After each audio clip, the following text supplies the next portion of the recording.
Welcome to the Royal Court of Fairy Godmother Gaming World. I'm the Scribe. If you are ready to win, remember to put on your magic feet compression socks, the equipment for winners and heroes. Pick a pair today.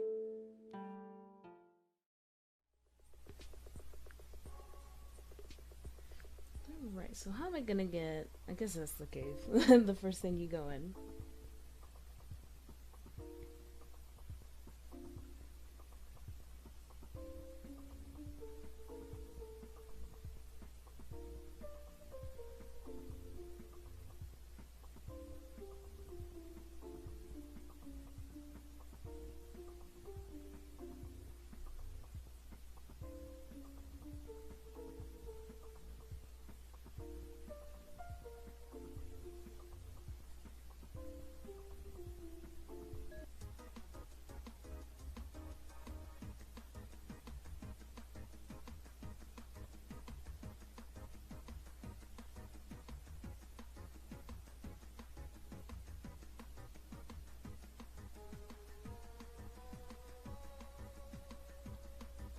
So the sprites, we're gonna talk about that one again. So it's on the top this time instead of on the bottom because in most, if not all, fighting type games, like turn-based ones, all the battle sequences and all the choices, everything you need to do is always on the bottom. I will say that it was a very smart choice of them. Instead of doing the whole sprite, they've cropped it to be smaller, because right now that's not what's important. What's important is what's going on the screen, and if you have to act fast, you know, they want you to make sure that you're seeing that and not necessarily what's going on top.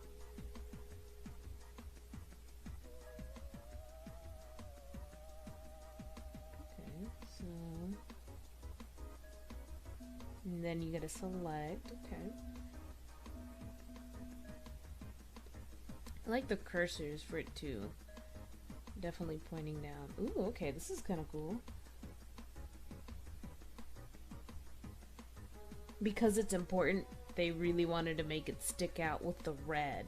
And again, it's not like such a obnoxious red I want to go with. Like, it's bright enough, but there are some shades of red where it can be too bright on the screen, and if everything around it is too dark, it can hurt your eyes. So this red is close to it, but not close enough, and the other colors around it kind of help tone it down, because it goes from that purple, there's a little bit of black, there's that really nice shade of red, I'm not sure what that one's called, then that bright red, and then there's a really soft pastel red, and then a little bit of white. So it kind of, it's a gradient, it's a gradual increase and decrease of shades of red, which is really nice. And again, the important thing is right in the middle. It's really bright, it's in your face, great visual. And you can also see, I let that pass on purpose, you can see the different we'll go with it one more time. You can see how the scythe on the left is flashing, but it doesn't blend in with the background either. Even though it goes black, it still has that white outline. So we're gonna let it pass one more time. So, and then you see the screen shake. There's that moment that you have to have in pixel-based games a bit more than you would normally have in other games, in 3D based games, so you can see the hit effect, especially since I'm playing on PC. I am not using a controller and there's no vibration feedback, so you need to visually tell that, and audibly as well. A lot of times you'll hear like a weird thump, muffled thump for a hit thing or a slash type thing, depending how the character or object is being hit with, and like what they're being hit with too. We're gonna go ahead and we're gonna try to actually hit it. There was the audio cues, the slice type noise that was hit because it's the size, so it's really cool.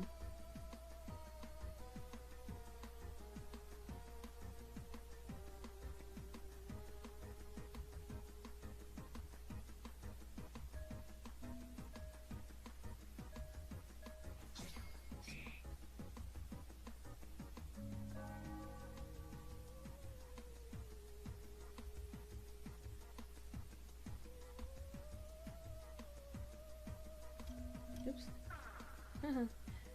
Okay.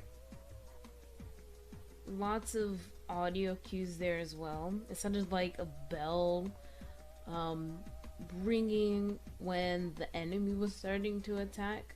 Because it's turn-based games, they still wanted to make it feel as not stagnant as possible. So even though you're in your character's like fight menu or something else is going on, maybe in the middle of your attack, their attacks are charging, this is still going on. It's really cool when games do that, because there are some times where it feels too turn-basedy and it's like, okay, you can determine who's gonna win almost immediately. But those little changes that are like, hey, you're in your menu, well, guess what, I'm gonna attack you now, because the timer for this worked at the same time, if not faster or slower, depending what type of attack the enemy is gonna be making. So it's really cool.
So symbols, while really big, obviously in games and storytelling and stuff, but visual symbols like what we're seeing now within this tutorial, like the heart, the strength, the speed, defense, special power, over time these are going to be symbols that you'll see often enough, or that you can kind of piece together, like, hey, my heart is my health, the scythe is my weapon, my boot is running away. You can see a shield, and then you can see a fire.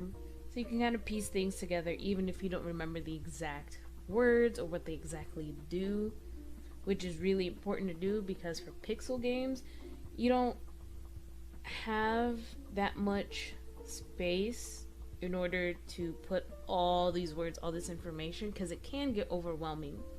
You want to make sure the character isn't overwhelmed by just word walls. That's annoying. You don't want to get the character overwhelmed either with all the different types of user interfaces or UIs on it either. Some games are notorious for that. You'll see that in a lot of MMO RPGs, where there's just, here's your stats, here's your health, here's the characters, your friend list, your quests, this and that, like all over the screen. It's not fun. It can get really disheartening if you're confused on what to do, or if it's just too much information at once. So to simplify it with easy pictures, pictures that stand out, symbols that are familiar enough that can be conveyed almost universally, is really important in pixel-based games.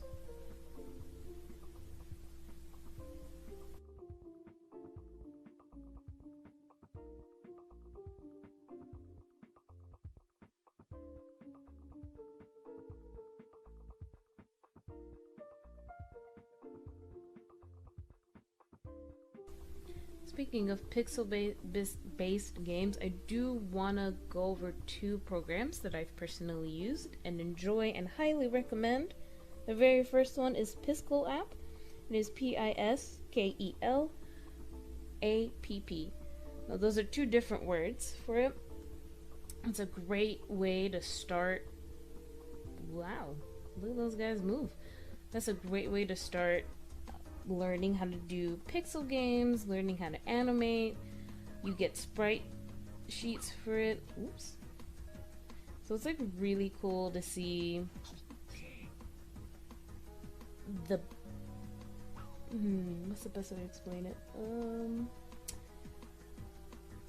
I guess the workings of how sprites are animated with the sprite sheets. When you start working on it, I would definitely look at that if you want to start off with something simple. You don't need to download anything if you're doing it on your browser. I think it works for Mac as well. I'm working on Windows. It should work for Mac. You would need, and what's nice, you don't need an email to sign up for it, but if you want to save that work that you're working on and keep working on it, get an email. If not, you can just work on it for free without having to sign in. Another one is Sprite. It's about $15 if you want to pay for it, but you can work for it free if you compile it yourself. Work on Piskel app first before doing Sprite, just so you can see if you even enjoy pixel-based work. I know there's some people that I know that really wanted to do it but just couldn't get into it, because it's not just, oh well, I'm gonna draw the character, okay, there it is. Because it's pixel by pixel, you want to make sure it looks aesthetically pleasing as well, instead of just like hand drawn, in the sense of like with paintbrushes. And like if you're gonna use Photoshop, that one's a okay one, you can do it on there, but programs that are designed for pixel ones will have these preset tools, the sizes, these templates that can help you do sprite sheets, better animations. Photoshop isn't the best for animations. That would be my absolute last resort if I ever did have to animate, would be in Photoshop.